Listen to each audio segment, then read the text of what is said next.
He just wanted to give his daughter one small moment of light in a world that had grown too dark.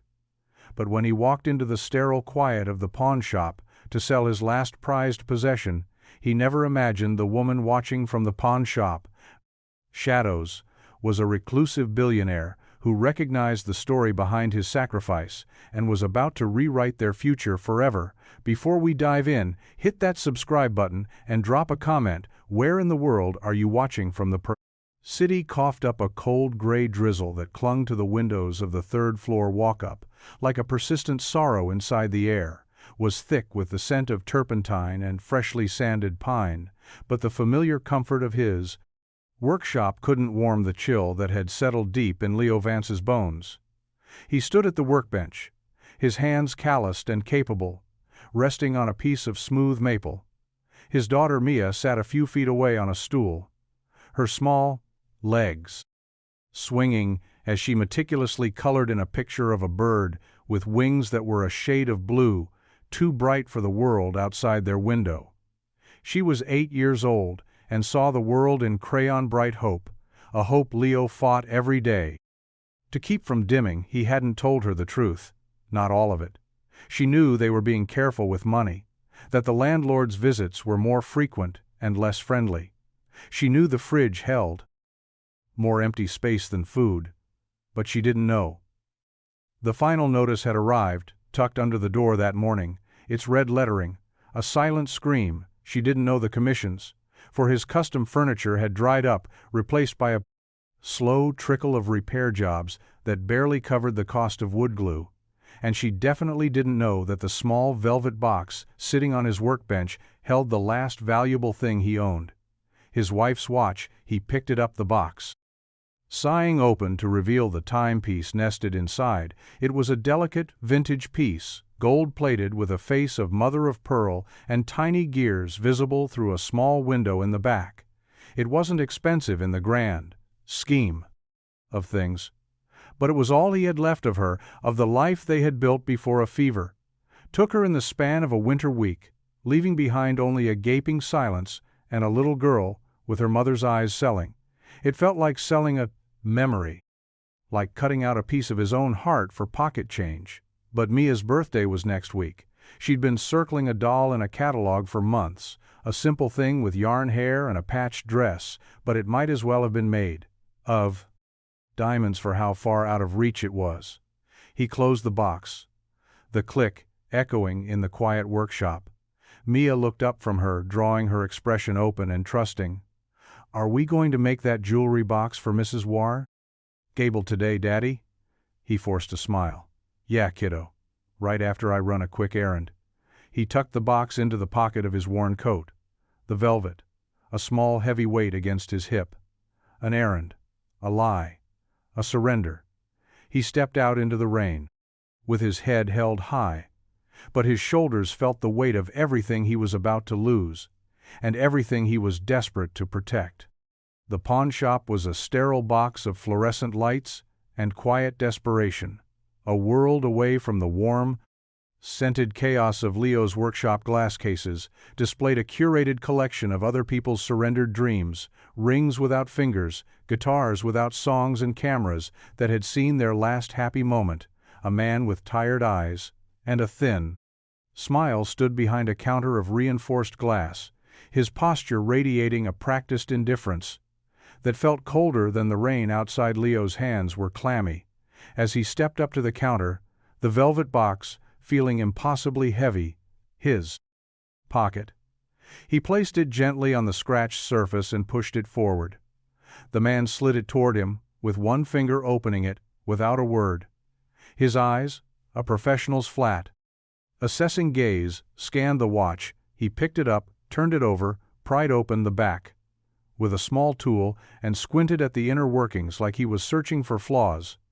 "Not value, it's nice," he said.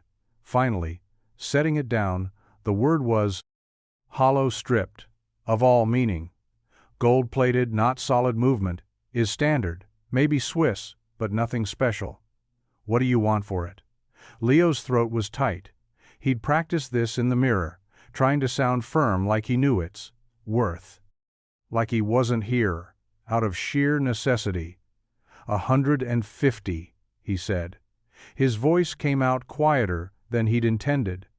The man behind the counter let out a short, dry chuckle. Not a laugh. More like the sound of sand grating on glass.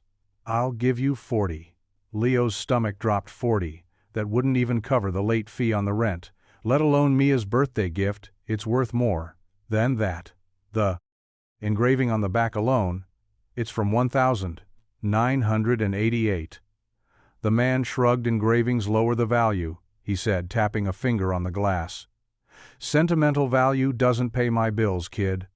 $40, take it or leave it. Leo stood there, frozen. The frozen hum of the lights buzzing in his ears. He could feel the eyes of the other patrons on him, a silent audience to his private humiliation. He glanced toward the back of the shop, where a woman stood pretending to examine a row of dusty electronics. She was dressed in a long, simple black coat, her hair pulled back in a neat, low bun. She looked out of place, elegant and composed in a room built on broken promises. Leo took a deep breath, forcing the lump in his throat down. He thought of Mia's face, of her unwavering belief that her dad could fix anything. 40. He repeated the word, tasting like ash. Fine, I'll take it. The man counted out 2 20s and slid them under the glass, taking the watch and dropping it into a small plastic bag. Without a second glance, Leo folded the bills and tucked them away. Trying not to let his hands shake as he turned to leave, he didn't look back at the glass case where his wife's memory now sat under a yellow price tag. He just walked out the door into the rain, feeling lighter and heavier all at once. Ilara Vance had not intended to step into a pawn shop that afternoon. She was supposed to be in a board meeting, a sterile conference room with floor-to-ceiling windows where men in tailored suits discussed profit margins and hostile takeovers. But she had slipped away, driven to this forgotten part of the city on an impulse she couldn't explain. She had a strange new hobby, collecting old, mechanical things, watches, music boxes, anything with gears that ticked with a life of their own. It was a quiet rebellion against her world of silent, seamless technology, a world she had built and now felt trapped by. She was pretending to inspect a dusty turntable. When he walked in, she noticed him immediately, not because he was loud or disruptive, but because of the quiet dignity he carried like a shield. His coat was worn at the cuffs, his hands looked like they knew what it meant to work, but his shoulders were straight, his gaze steady. She watched the whole transaction unfold, in the reflection of the glass case, the velvet box, the delicate watch, the broker's dismissive tone, and the man's flinch, a barely perceptible tightening of his jaw. She saw the fight in his eyes, warring with a desperation that was slowly winning when he finally agreed to the price. A paltry $40 for a piece she recognized as a mid-century classic, with a far more valuable movement than the broker let on. Something in her chest clenched. It wasn't pity. Pity was an emotion she'd learned to distrust.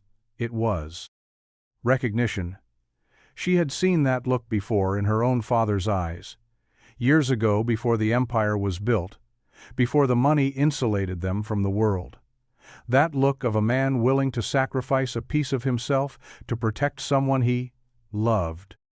After the man left his shoulders a little less straight than when he'd arrived, Ilara walked to the counter. She waited until the broker looked up, a flicker of interest in his eyes, as he took in her expensive, understated coat and the quiet confidence she radiated. That, "Watch the one you just bought," she said, her voice calm. And even how much the broker's smile widened. "A predator, scenting a better meal for you," he said, sliding the plastic bag onto the counter. 200. She didn't haggle, didn't blink. She simply opened her wallet and laid 4 crisp $50 bills on the glass. A small price to pay for a story she hadn't been able to turn away from. As the broker counted the money, she glanced at the receipt. He'd given the man a carbon copy left on the counter in his haste. His name was written in a rushed, masculine scrawl, Leo Vance, and below it, an address. Ilara memorized it, tucked the watch into her pocket, and walked out of the shop. Her purpose for the day had suddenly become clear. She wasn't just buying a watch, she was buying a chance to understand why a man's quiet pain had felt more real to her than anything in her own polished life. Leo's workshop was on the second floor of a tired brick building, nestled between a laundromat and a bakery that had been closed for years. The scent of sawdust and old varnish was a permanent ghost in the hallway, a testament to a craft that the world was slowly forgetting. He spent the rest of the day sanding a set of reclaimed oak shelves, his movements rhythmic and sure. The familiar work, a balm for his bruised pride. The $40 sat folded in his pocket, a cold reminder of his failure. He'd tried to stop at the toy store on the way home, but the doll Mia wanted was $65 a fortune he couldn't touch. So he'd bought groceries instead, milk, eggs, pasta, the essentials, that felt like a consolation prize. He was sweeping a fine layer of dust from the floor when he heard a knock on his workshop door. It was a firm, hesitant sound, not the impatient rap of the landlord or the familiar pattern of a client. He opened it to find her. The woman from the pawn shop. She stood in the doorway, her black coat unbuttoned now to reveal a simple silk blouse. Her presence was a stark contrast to the organized chaos of his workshop, a whisper of quiet wealth in a room built on sweat and struggle. For a moment, neither of them spoke. Leo's hand tightened on the broom handle, his mind racing. What did she want? Had she followed him? Did she know who he was? "I'm sorry to bother you," she said. Her voice was as composed as he remembered, but there was a flicker of something else in her eyes. Uncertainty. "Maybe I was told this was the workshop of Leo Vance, the woodworker." He nodded slowly. "That's me." She extended a hand. Her grip was firm. "Cool. My name is Ilara. I'm looking to commission a piece, a custom jewelry box." He raised an eyebrow. "We haven't advertised in months. How did you hear about us?" She didn't miss a beat. "A friend of a friend mentioned your work with reclaimed wood. Said you were the best in the city." It was a lie, a smooth, practiced one, but Leo had no reason to doubt it. He was good. He knew that a jewelry box, he repeated the words, tasting like opportunity and suspicion mixed together. Something simple, elegant for a gift. She said, her gaze swept around the load. Workshop, taking in the stacked lumber, the half-finished projects, the tools hanging in neat rows on the wall. She didn't look down on it. She looked at it with a genuine, almost reverent curiosity. "I'd be happy to pay up front." Leo's pride bristled at the mention of money so soon, but the practical part of him, the part that knew the rent was due on Friday, took over. He stepped aside, motioning for her to come in. "Let's talk about what you have in mind," he said, his voice steady again. As she stepped past him, he caught a faint scent of her perfume, something clean and expensive, like rain on cold stone. She moved through his world with a grace that didn't belong, and yet she didn't seem out of place at all. She just seemed present. And in that moment, Leo forgot about the pawn shop, forgot about the $40, and focused on the work on the first real commission he'd had in a very long time. Mia found Ilara in the workshop. An hour later, she had come in quietly on socked feet, clutching a drawing of a lopsided castle, and stopped in her tracks when she saw the stranger. She didn't hide behind her father's legs or shy away. Instead, she tilted her head, her expression a mixture of caution and unabashed curiosity. "Hello," she said, her voice small but clear. Ilara turned from the piece of cherry wood she'd been admiring. Her face softened instantly when she saw the little girl. "Well, hello there," she replied, her voice losing its formal edge and gaining a warmth Leo hadn't heard before. Mia took a step forward. "Who are you?" "This is Ilara Kiddo," Leo said from his workbench. "She's a client. She wants me to build her a box." Mia's eyes lit up. "A pretty one." Ilara knelt down so she was at Mia's level. "A very pretty one," she said. "Do you like to build things?" Mia nodded enthusiastically. "I help Daddy sand the wood sometimes. He says I'm his best assistant." She held up her drawing. "This is for you.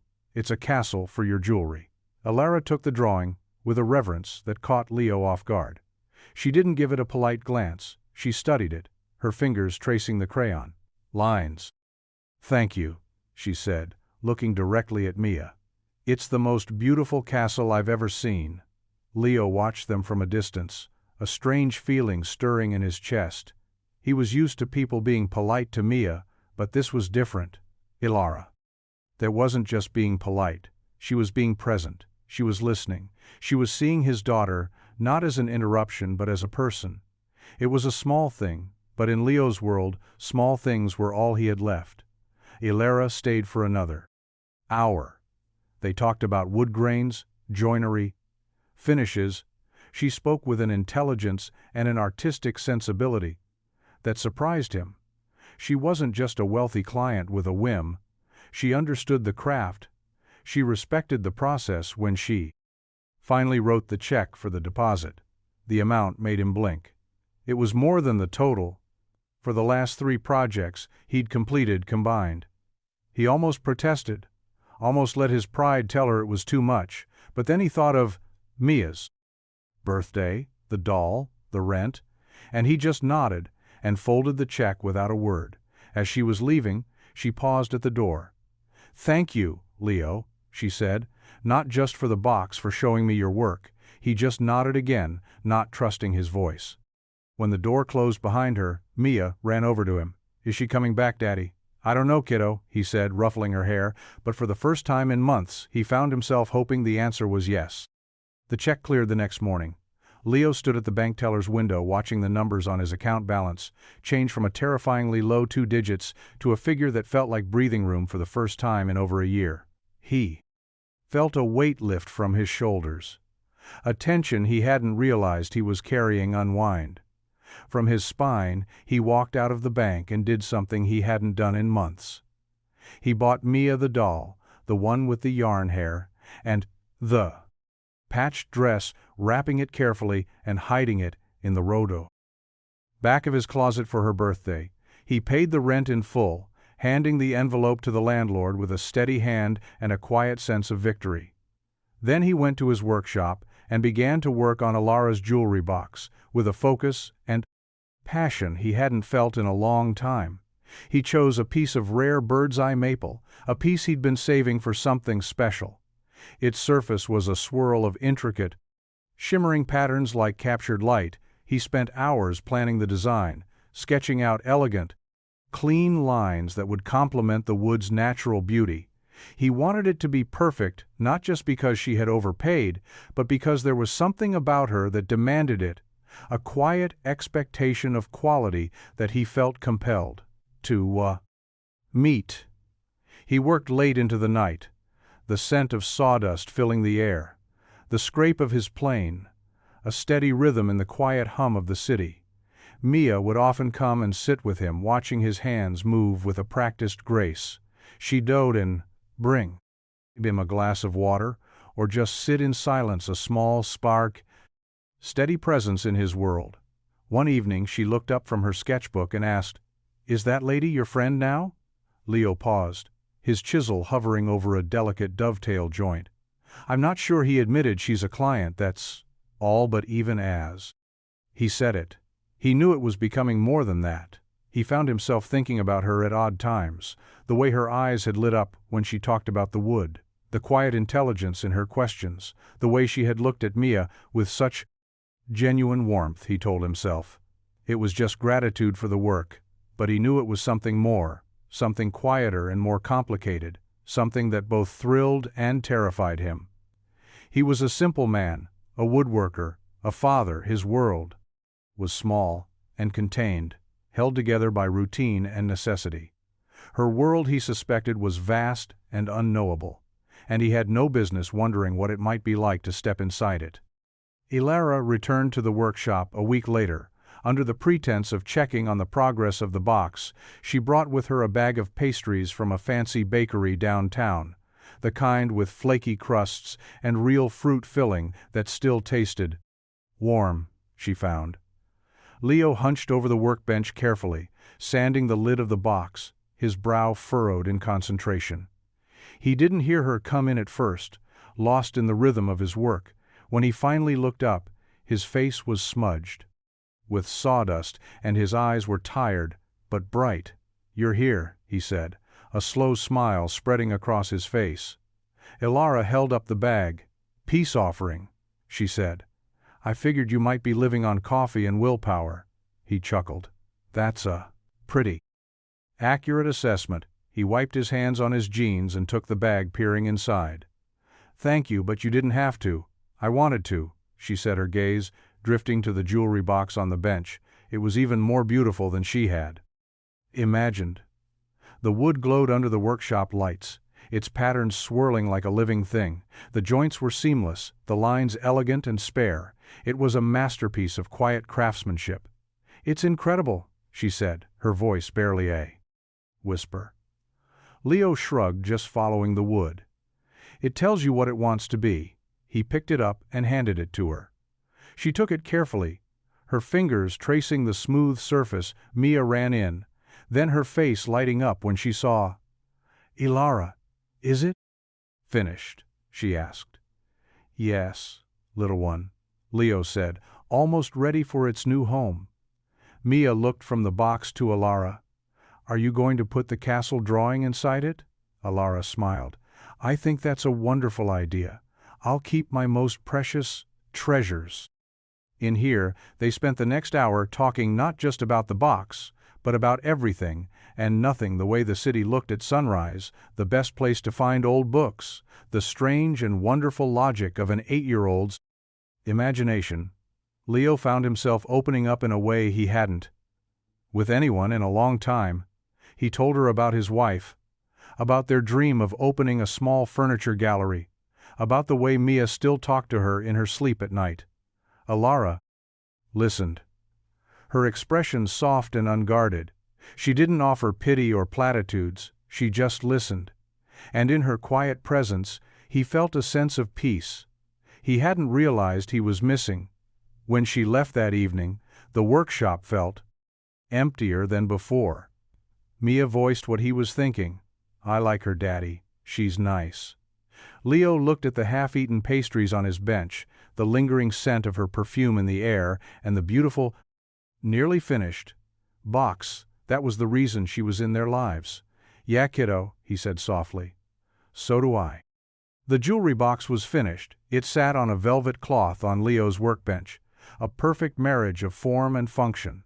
The maple grain seemed to shift and shimmer in the light, and the small, custom-forged brass latch gleamed like a piece of quiet gold. Leo had poured every ounce of his skill and his heart into it, and it showed. He called Ilara to let her know it was ready, and she said she would be by the following afternoon to pick it up. Mia's birthday was the next day, and a small, nervous excitement had taken root in the apartment. Leo had hidden the doll and a small, lopsided cake he'd baked himself. He had planned a simple celebration, just the two of them, a quiet day to honor the bright light she brought into his world. When Ilara arrived, she was carrying a large, brightly wrapped gift, tied with a satin bow.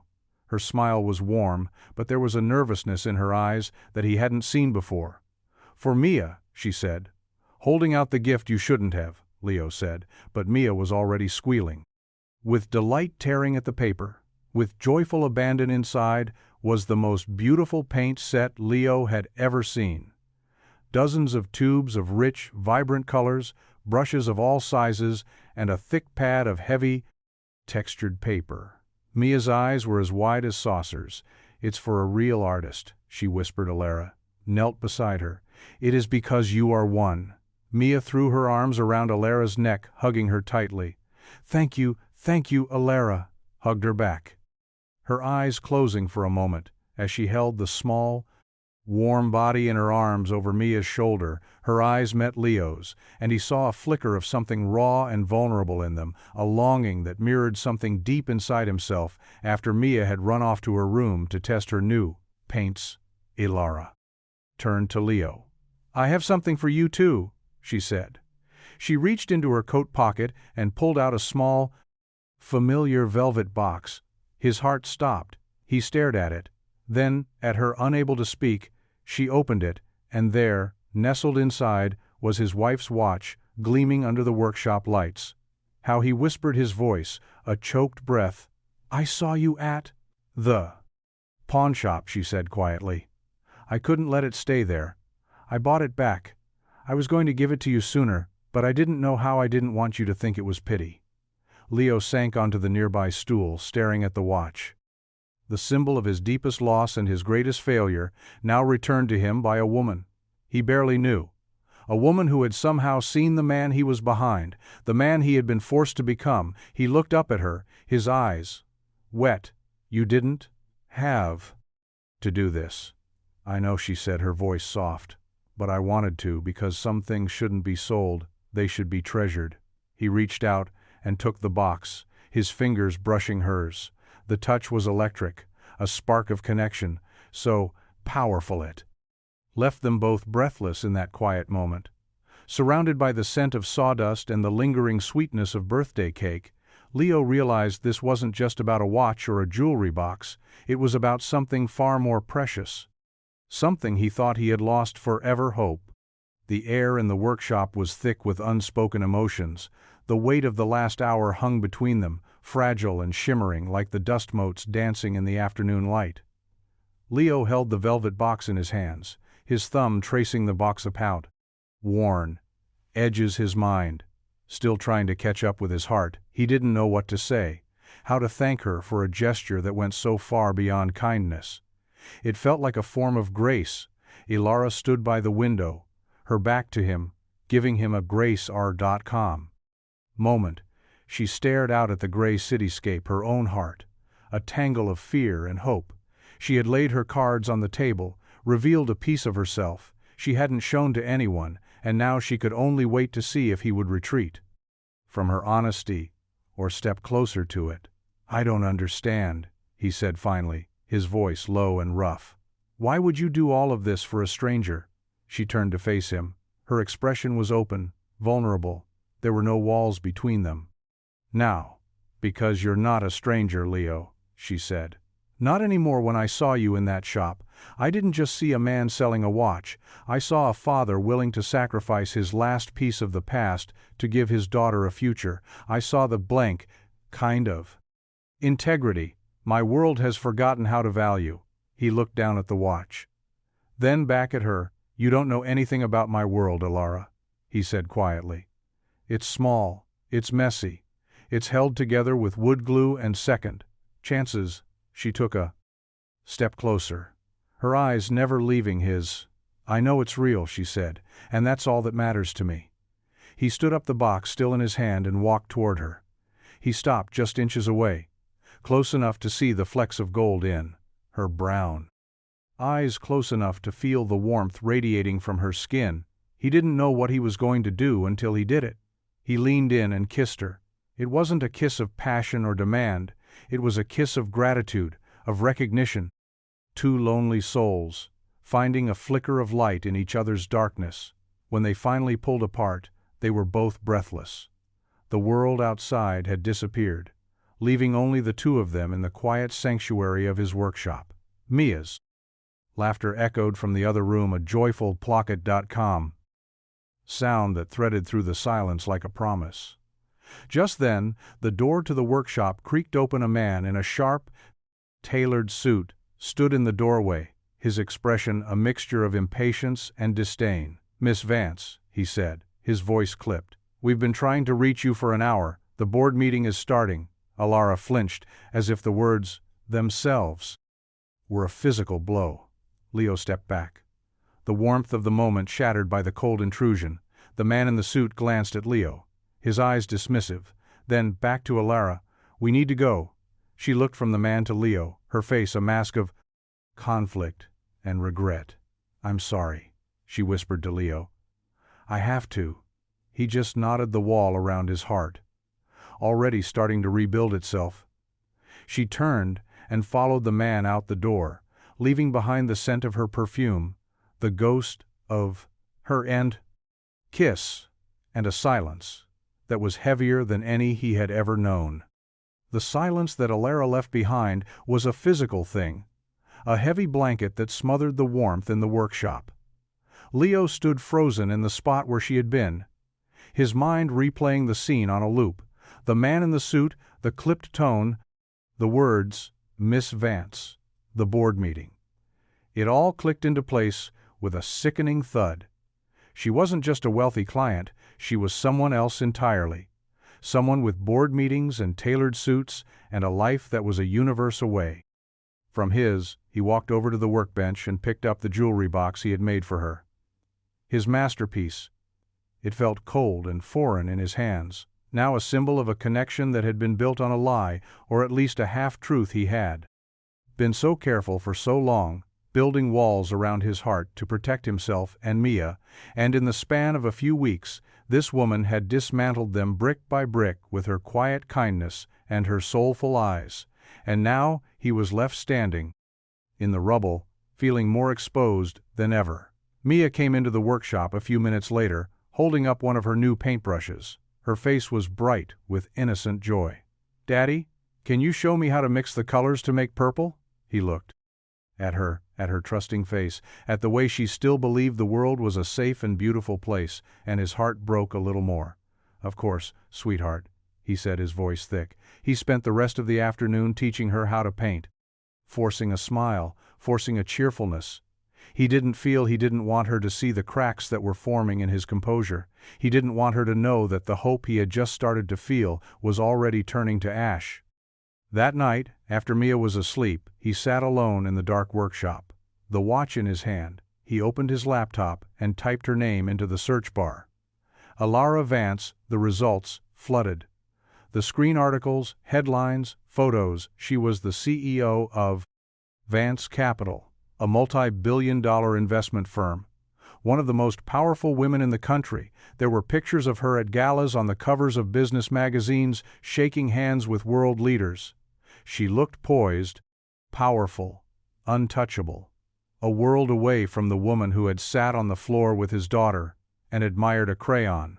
Drawing the betrayal was a sharp, bitter pill to swallow. She hadn't just omitted a few details. She had hidden an entire world from him. She had let him believe they were two people from different walks of life who had found a connection, not two people from different planets. He closed the laptop, the screen going dark, but her image was burned into his mind. He didn't know what her game was, what she wanted from him, but he knew one thing for sure. He and Mia had no place in her world, and he would be a fool to ever think otherwise. The next few days were a blur of forced normalcy. Leo woke up, made Mia breakfast, and went to the workshop. He tried to lose himself in the familiar rhythms of his work, but his mind kept wandering back to Alara. He saw her everywhere in the court of the 720 sod. Grain of the wood, in the slant of the afternoon light, in the empty space on his workbench where her jewelry box had once sat. He hadn't heard from her. Not a call, not a text. The silence was a confirmation of what he already knew there. Time together had been a fleeting illusion, a brief intersection of two lives that were never meant to stay on the same path. One afternoon, Mia came home from school with a troubled look on her face. She sat at the kitchen table, pushing her snack around her plate without eating it. "What's wrong, kiddo?" Leo asked, sitting down beside her. She looked up at him, her eyes wide and serious. "Some of the kids at school were talking," she said quietly. "They said they saw a picture of you and Miss Alara in a magazine." Leo's blood ran cold. "What picture?" She shrugged. "I don't know. They said she was a super famous rich lady and that you were her secret boyfriend."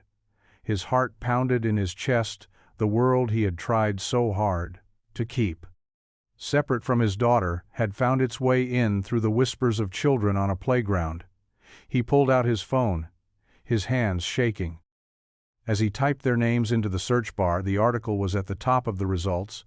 A gossip column headline screamed, "Reclusive billionaire Alara Vance spotted with mysterious craftsman.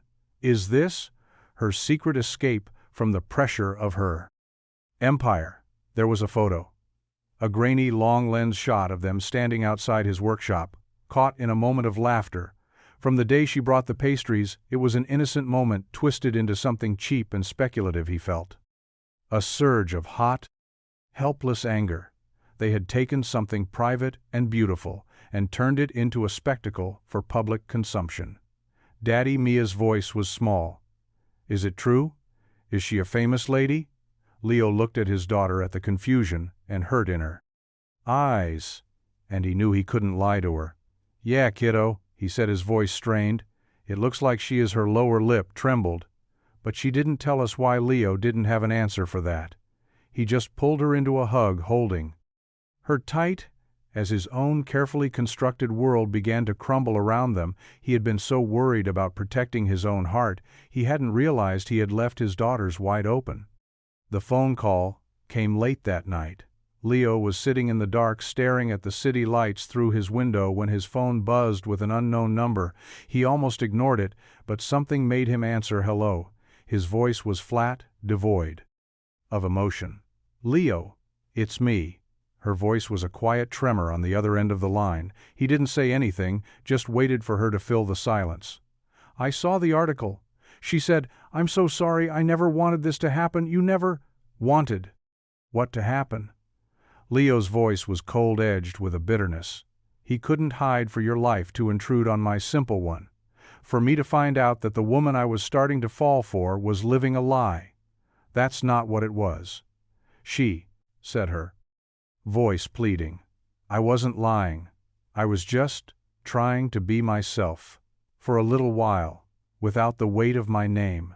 Your name. Leo let out a humorless laugh. You mean the name that's on the side of half the buildings in this city? The name that comes with bodyguards and board meetings and a life that I can't even begin to comprehend. I didn't want that to be the first thing you knew about me. She said, I wanted you to see me, not my bank account. I saw you, he said, his voice cracking. I saw a woman who was kind and smart and who looked at my daughter like she was the most important person in the world, and I was falling in love with that woman, not the CEO of Vance Capital. There was a long, aching silence on the other end of the line. Then tell me what to do, she whispered. How do I fix this? You can't. Leo said the words, tearing him apart as he said them. This world of yours, it's not for us. It will chew us up and spit us out. I have to protect Mia. I have to protect myself. I understand, she said, her voice barely a whisper, but Leo, I love you. The words hung in the air between them, a beautiful, impossible truth. He closed his eyes, the tears he had been holding back, finally falling. I'm sorry, he said. And he hung up the phone, cutting off the connection to the one person who had made him feel whole again. He sat there in the dark. The silence of his apartment. A crushing weight. He had done the right thing, the only thing he could do, but it felt like he had just sawed off his own arm to save his finger. The workshop became Leo's sanctuary, and his prison in the days that followed. He worked with a feverish intensity, sanding, planing, and joining wood until his hands were raw and his muscles ached.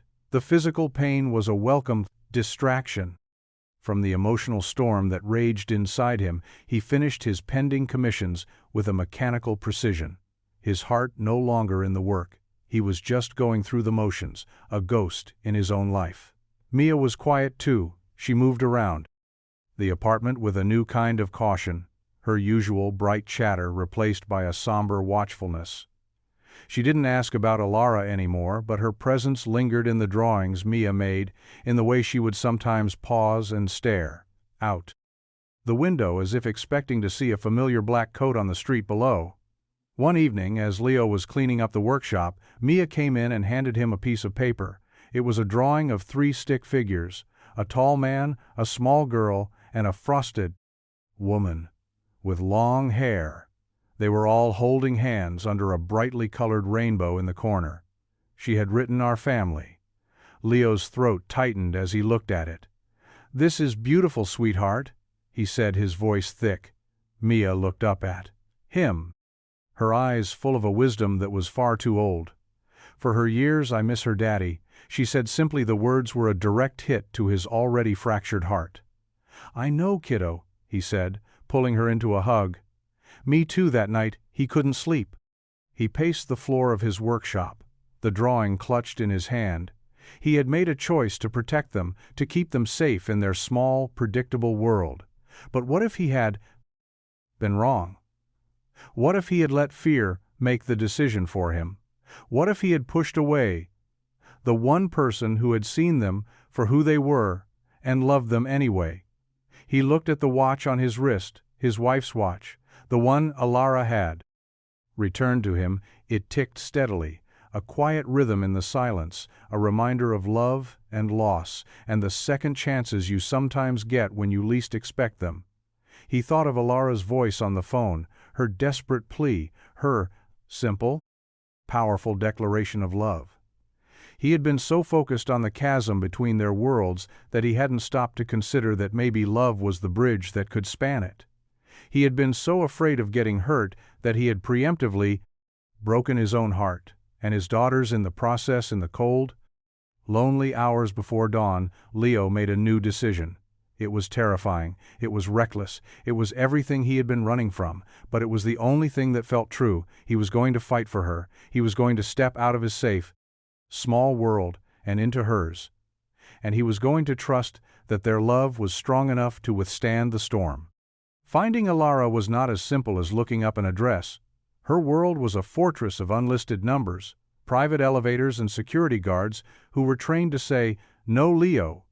Started with the one place he knew for sure, Vance Capital, the REENT company's headquarters was a gleaming tower of glass and steel that scraped the sky, a monument to a world he did not belong in. He walked into the lobby, dressed in his cleanest jeans and a pressed shirt, his work boots feeling clumsy, and, loud on the polished marble floor, a woman at a sleek reception desk looked up at him, her expression a mixture of surprise and polite disdain. "Can I help you?" she asked, her voice cool and professional. "I'm here to see Alara Vance," he said, his own voice sounding foreign in the hushed, corporate air. "Do you have an appointment?" "No," Leo said, "but it's important." "I'm sorry," she said with a smile that didn't reach her eyes.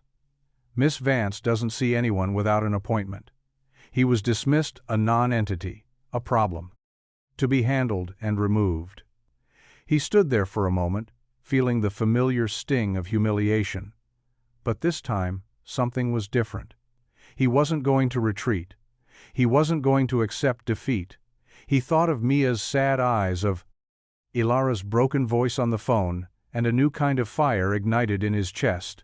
"Please," he said, his voice firm and clear.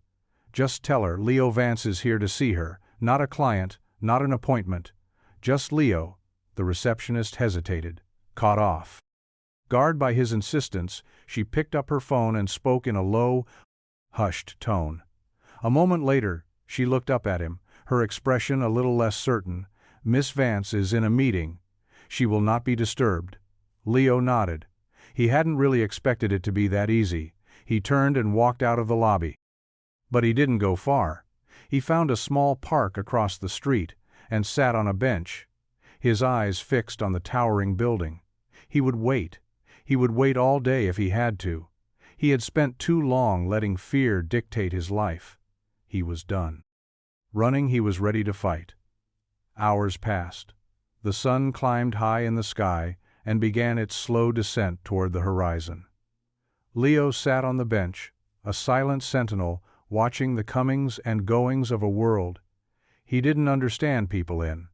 Sharp suits rushed in and out their faces, a mask of ambition and stress. He felt like a ghost, a man from another time, another place, but he didn't move finally. As the sky began to bleed into shades of orange and purple, a familiar figure emerged from the building's revolving doors.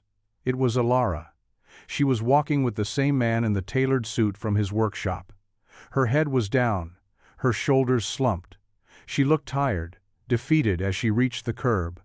A black car pulled up, and the man opened the door for her. She paused, one foot in the car, and looked up, her eyes scanned the street, and for a moment they locked with Leo's. Her expression shifted from weary resignation to stunned disbelief. She said, "Something to the man who turned and followed her, gaze his face hardening, when he saw Leo. Ilara pulled her foot back out of the car and started walking toward him, her heels clicking on the pavement.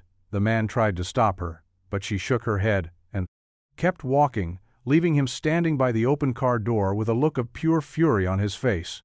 She stopped a few feet in front of him, the bustling city street fading into a blur around them. "What are you doing here?" she asked, her voice a mixture of wonder and fear. "I told you I was done running," Leo said, his voice steady. He held out the rye. Drawing. Mia had made the one of their family holding hands under a rainbow. "Mia misses you," he said, "and I was a fool to let you go." Her eyes filled with tears as she took the drawing, her fingers tracing the crayon lines. "I thought you didn't want me." He let out a breath that was half laugh, half sob. "I don't want your world, Ilara. I don't want the money or the fame or the headlines, but I want you. I love you." The city noise, the angry man by the car, the chasm between their lives. It all disappeared in that moment. There was only the two of them. Standing on a crowded sidewalk, finding their way back to each other, she stepped forward and threw her arms around his neck, burying her face in his shoulder. "I love you too," she whispered, her voice thick with emotion. "I love you so much." They stood there for a long time, holding on to each other as if they were the only two people in the world. The man in the suit eventually gave up and drove away in the black car, leaving them alone in the glow of the streetlights. The world would still be there tomorrow with all its complications and challenges. But for now, they had found their way back to the only thing that mattered. They had found their way home. Leo had never been in a place like Ilara's apartment before. It was less of a home and more of a gallery. A sprawling space on the top floor of a skyscraper with panoramic views of the city. The furniture was sleek and minimalist, the art on the walls was abstract and expensive, and the silence was so profound. It felt like a living thing. He stood awkwardly in the center of the living room, his hands in his pockets, feeling like a rough-hewn piece of oak in a room full of polished steel. Ilara moved through the space with a familiar grace, but he could see the tension in her shoulders. She was a stranger in her own home. "This isn't me," she said, gesturing to the vast, empty space around them. "Not really. It's the life my father built, the one I inherited, the one I've been trying to escape for years." Leo walked over to the floor-to-ceiling window and looked out at the glittering cityscape. "It's a beautiful cage," he said quietly. She came and stood beside him, her shoulder brushing against his. "It is," she agreed, "but I think I've finally found the key." He turned to face her. "What happens now?" She took his hand, her fingers lacing through his. "Now we build our own world," she said. "Not one of glass and steel, but one of wood and warmth. And second chances." The next few weeks were a whirlwind of change. Ilara stepped back from her role as CEO of Vance Capital. She didn't disappear entirely, but she delegated, she trusted, she let go of the control she had clung to for so long. She sold the sprawling penthouse and bought a small, unassuming brownstone in a quiet neighborhood with a yard and a big oak tree. She started spending her days at Leo's workshop, not as a client but as a partner. She learned to sand wood, to mix stains, to appreciate the quiet satisfaction of creating something beautiful with her own hands. Mia was thrilled to have her back. She followed Ilara around like a small, adoring shadow, her laughter once again filling the workshop with its bright, joyful music. They became a family, not in a conventional sense, but in the way that mattered most. They were a team, a unit, a small island of love and support, in a world that was often cold and unforgiving. One afternoon, as they were working on a new commission, a crib for a young couple expecting their first child, Ilara paused and looked at Leo, her eyes shining with a happiness he had never seen before. "You know," she said, "I spent my whole life chasing success, thinking it would make me happy, but I was wrong." Leo smiled. "What makes you happy?" Then she leaned in and kissed him, her lips soft and warm. "This," she whispered, sawdust in my hair, the smell of varnish on my hands. And you make me happy." He pulled her close. The heart full to bursting. "You make me happy too," he said. And in the quiet warmth of the workshop, surrounded by the tools of their trade and the love of their small, unconventional family, they knew they had found their true north. They had found their home. The gallery opening was on a crisp autumn evening. The air was filled with the scent of fallen leaves and the excited chatter of a crowd that had gathered on the sidewalk. The space was a storefront in a gentrifying neighborhood that Leo and Astrovan dated. Ilara had renovated themselves. The walls were warm white, the floors were polished concrete, and the lighting was soft and inviting, showcasing the beauty of the handcrafted furniture that filled the room. It wasn't a Vance Capital event. There were no celebrities, no media frenzy, just friends, family, and people from the community who appreciated the beauty of something made with care and intention. Leo stood by the door, greeting guests, his hand linked with Ilara's. He wore a simple dark suit, but he looked more comfortable in his own skin than he ever had before. He was no longer a man defined by his struggles, but by his strength and his talent. Ilara wore a simple green dress, her hair down and her smile genuine and radiant. She moved through the crowd with an easy grace, introducing Leo to everyone she knew, not as her secret project, but as her partner, her equal, her love. Mia was the official hostess. She wore a new dress and a very important-looking name tag, and she handed out small cards with the gallery's information to everyone who came. In her face was a study in serious concentration and joyful pride. At the center of the gallery, on a raised platform, sat the jewelry box that had started it all. It was not for sale. A small card beside it read simply for Ilara. A man in a sharp suit approached them, his expression a mixture of curiosity and respect. "I've been following your work, Mr. Vance," he said, extending a hand. "Your craftsmanship is extraordinary." "Thank you," Leo said, shaking his hand firmly. The man turned to Ilara. "I have to admit I was surprised when you stepped back from the company," he said. "But now I think I understand. You're not just building furniture, are you?" Ilara smiled, her eyes sparkling. "You're right," she said. "We're building a life." And as the evening wore on, surrounded by the warmth of the community, the beauty of their creations, and the love that had brought them together, Leo and Ilara knew that they had finally found the one thing they had both been searching for: a place to belong, a place to call home. The sun streamed through the large workshop windows, illuminating the fine particles of sawdust that danced in the air like tiny golden sprites. The scent of fresh coffee and cedar wood mingled, creating a fragrance that was uniquely their tan own. It was a quiet Saturday morning, a year after the gallery had opened, and the rhythm of their life had settled into a comfortable, joyful hum. Leo was at his workbench, carefully carving the leg of a child's rocking chair. His movements were fluid and confident, the motions of a man who had found his purpose. Ilara sat on a stool nearby, sketching in a notebook, her brow furrowed in concentration. She had discovered a talent for design. Her clean, modern aesthetic, a perfect complement to Leo's traditional craftsmanship. They had become a formidable team, their work sought after by clients who valued artistry and authenticity over mass-produced perfection. Mia was at a small table in the corner, her tongue sticking out as she painted a watercolor of the family dog, a scruffy terrier named Gus they had adopted from a local shelter. She had her mother's artistic flair and her father's steady hand. She was happy, confident child, her world secure and filled with love. Ilara looked up from her sketchbook and watched her family, her heart swelling with a gratitude so profound. It almost hurt, she thought of the woman.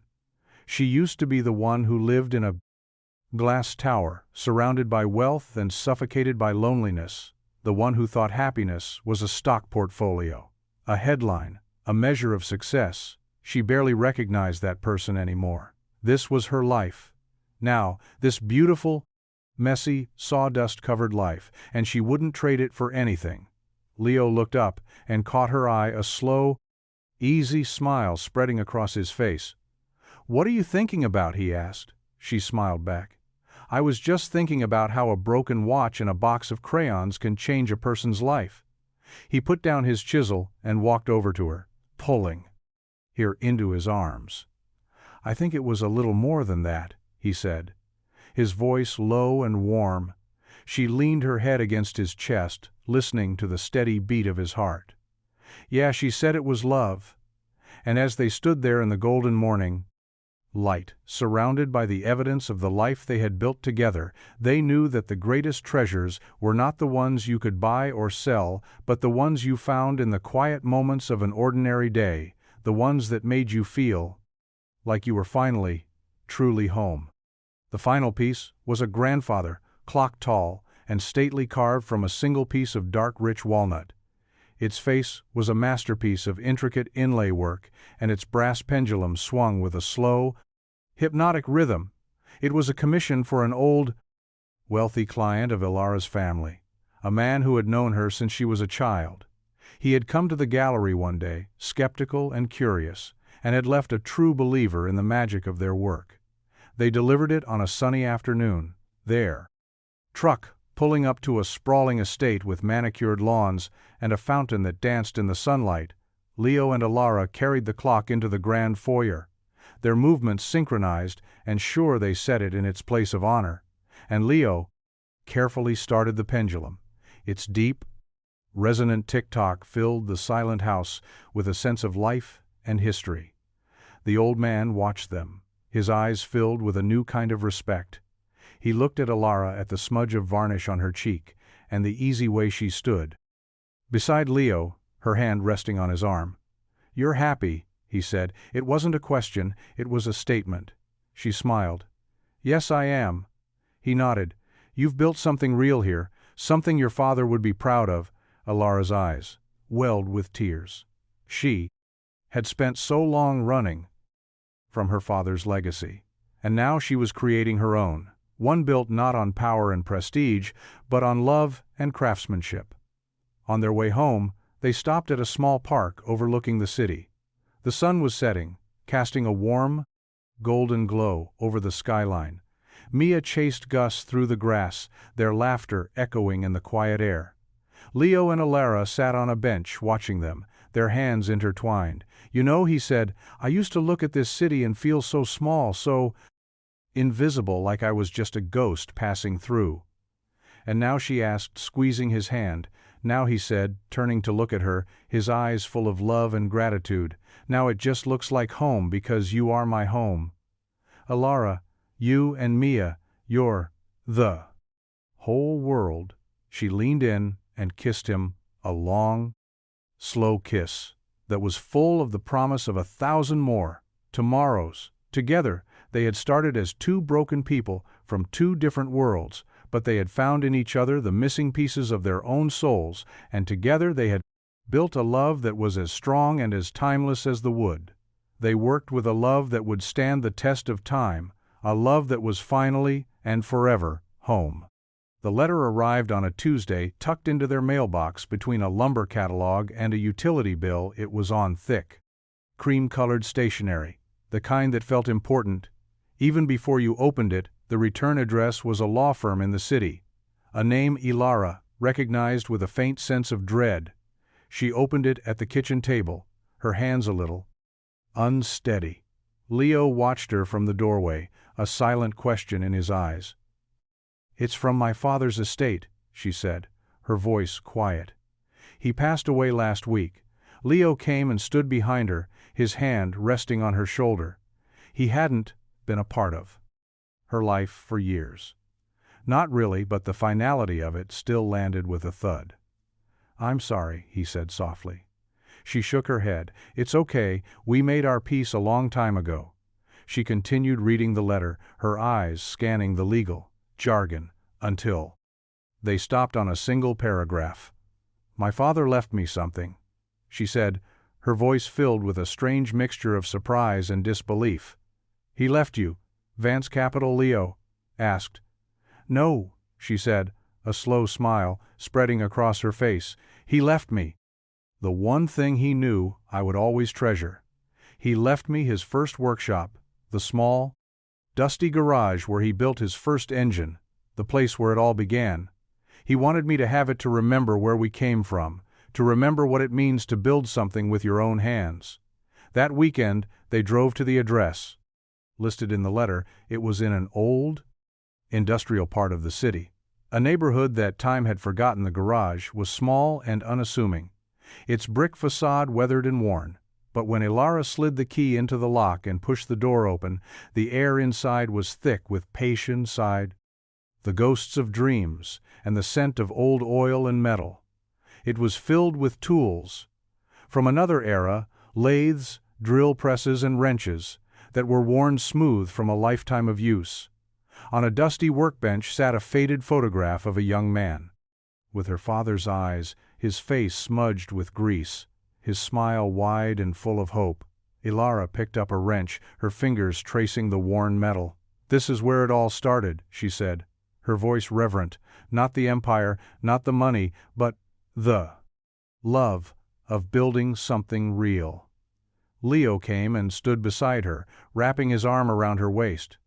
"What are you going to do with it?" he asked. She looked around the dusty, sacred space, a new idea taking root in her mind.